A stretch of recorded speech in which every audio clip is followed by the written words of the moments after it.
Movie మొత్తం చూసాక I felt మూవీలో ఖచ్చితంగా ఒకటి తగ్గిందని. అంటే like movie story or concept interesting గా అనిపించింది. లైక్ ఫిఫ్త్ పార్ట్ ఎండింగ్ లో డైనోసార్ ని ఫ్రీగా వదిలేశారు, కానీ సిక్స్త్ పార్ట్ లో దాన్ని ఎక్కువ ఫోకస్ చేయలేదు. అండ్ మళ్ళీ అదే ఐలాండ్ స్టోరీ చూపించారు. అండ్ అక్కడతో Jurassic world franchise completed. So ఇప్పుడు కొత్తగా వస్తున్న మూవీ ఆ ఫ్రాంచైజ్ కనెక్టెడా ఆర్ రీబూటా అని అందరికీ డౌట్ ఉంది. సో వీళ్ళు అదే ఫ్రాంచైజ్ ని ఇక్కడ కూడా కంటిన్యూ చేశారు. వేరే డైనోసార్ పాయింట్ కి వాళ్ళు ఒక ఇంట్రెస్టింగ్ టేక్ ఇచ్చారు. దట్ ఇప్పుడున్న క్లైమాటిక్ కండిషన్స్ కి డైనోసార్స్ అన్ని చోట్ల బతకలేకపోతున్నాయి అండ్ అవి ఓన్లీ కొన్ని చోట్ల ఉంటున్నాయి అని వాళ్ళు చెప్పారు. అండ్ ఈసారో కంపెనీకి వాళ్ళు తయారు చేసే మెడిసిన్స్ కోసం డైనోసార్ శాంపిల్స్ కావాలి. సో అందుకే అతను స్కార్లెట్ జాన్సన్, మార్షల్ వేల్ టీమ్ తీసుకుని మళ్ళీ ఐలాండ్ మీదకు వెళ్తాడు. అండ్ ఇక్కడ ఇంకా ఇంట్రెస్టింగ్ అయిన విషయం ఏంటంటే ఆల్రెడీ ట్రైలర్ లో చెప్పారు దట్ ఈసారి వీళ్ళు వెళ్తున్న ఐలాండ్ మీద ఫీల్డ్ ఎక్స్పెరిమెంట్స్ జరిగిన డైనోసార్స్ ఉన్నాయి అని. సో ఇలా ఆన్ పేపర్ ఈ కాన్సెప్ట్ మొత్తం చాలా ఇంట్రెస్టింగ్ గా అనిపిస్తుంది. కానీ ఇక్కడ ప్రాబ్లం ఏంటంటే ఇలాంటి ఫ్రాంచైజ్ కి ఆడియన్స్ మెయిన్లీ ఒక థ్రిల్ ఫ్యాక్టర్ కోసం వెళ్తారు. అండ్ ఈ మూవీలో మెయిన్లీ ఆ థ్రిల్ ఫ్యాక్టరీ మిస్ అయ్యింది. Like movie run time is nearly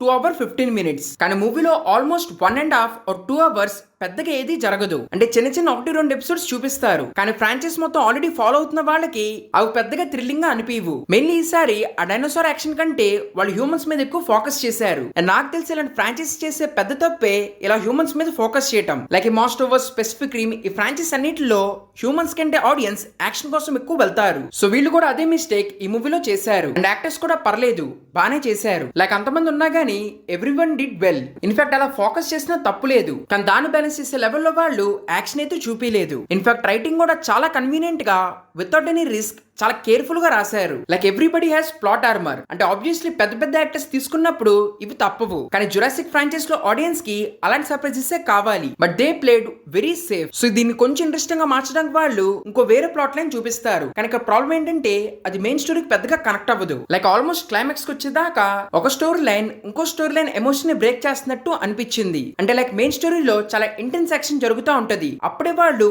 అక్కడ చూపిస్తారు. అండ్ అక్కడ ఏదైనా ఇంట్రెస్టింగ్ గా జరుగుతున్నప్పుడు మళ్ళీ ఇటు చేస్తారు. సో ఎక్కడ ఫుల్ ఫ్లెడ్జ్డ్ గా క్యారీ చేయలేదు. సో స్టార్టింగ్ అంతా ఇంత సింపుల్ గా అనిపించేసరికి ఐ థాట్ అట్లీస్ట్ క్లైమాక్స్ లో అయినా అదర కొడతారని. కానీ వాళ్ళు అక్కడ కూడా అదే ప్లాట్ ఆర్మర్, పైగా అసలు ఆ డైనోసార్ ని తీసుకొచ్చారు గానీ దాన్ని యూజ్ చేయలేదు. అసలు మెయిన్లీ ఈ యాక్షన్ పీస్ కూడా మంచి ఇంట్రెస్టింగ్ గా వాళ్ళు డిజైన్ చేయలేదు. దాని మూలన క్లైమాక్స్ లో కూడా ఆ థ్రిల్ అనేది మిస్ అయ్యింది. అండ్ అలాగే ఈ మూవీ మ్యూజిక్ కూడా పెద్ద ఐకానిక్ గా లేదు. డెఫినెట్లీ బయటకు రాగానే మర్చిపోతాము. సో వాళ్ళు కనీసం మ్యూజిక్ ను కూడా ఆ థ్రిల్ ఫ్యాక్టర్ క్రియేట్ చేయడానికి పెద్దగా యూజ్ చేయలేదు. సో జురాసిక్ ఫ్రాంచైజ్ లో పీక్ థ్రిల్ ఇచ్చింది డెఫినెట్లీ అది ఫస్ట్ పార్ట్, అండ్ అది అందరికీ తెలుసు. ఇన్ఫాక్ట్ రీక్యాప్ కోసం చూసినప్పుడు కూడా ఆ మూవీ అదే ఇంపాక్ట్ క్రియేట్ చేసింది. సో ఈ మూవీ నో డౌట్ దాని దగ్గరికి కూడా రాదు. సో ఈ థ్రిల్ ఫ్యాక్టర్ పక్కన పెట్టేస్తే ఈ ఫ్రాంచైజ్ లో ఇంకో ఫేమస్ విషయం వచ్చేసి డైనోసార్స్. లైక్ పార్క్ లోను బాగుంటాయి అండ్ రీబూట్ తర్వాత వరల్డ్ లో డైనోసార్స్ అయితే those were extraordinary. Like story అటు ఇటు ఉన్నా గానీ దాంట్లో డైనోసార్స్ చూడడానికి డెఫినెట్లీ ఆ మూవీస్ చూడొచ్చు. కానీ సాడ్లీ ఈ మూవీలో ఆ డైనోసార్స్ కూడా పెద్దగా ఇంట్రెస్టింగ్ గా కవర్ చేయలేదు. సో దాని మూలాన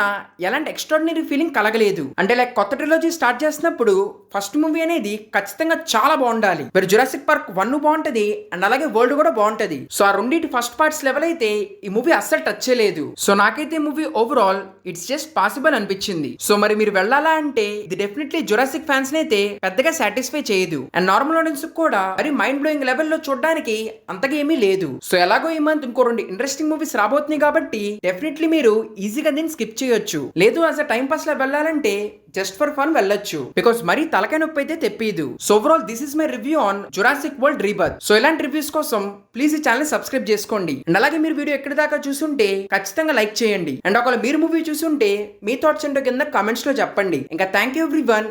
నెక్స్ట్ వీడియోలో కలుద్దాం.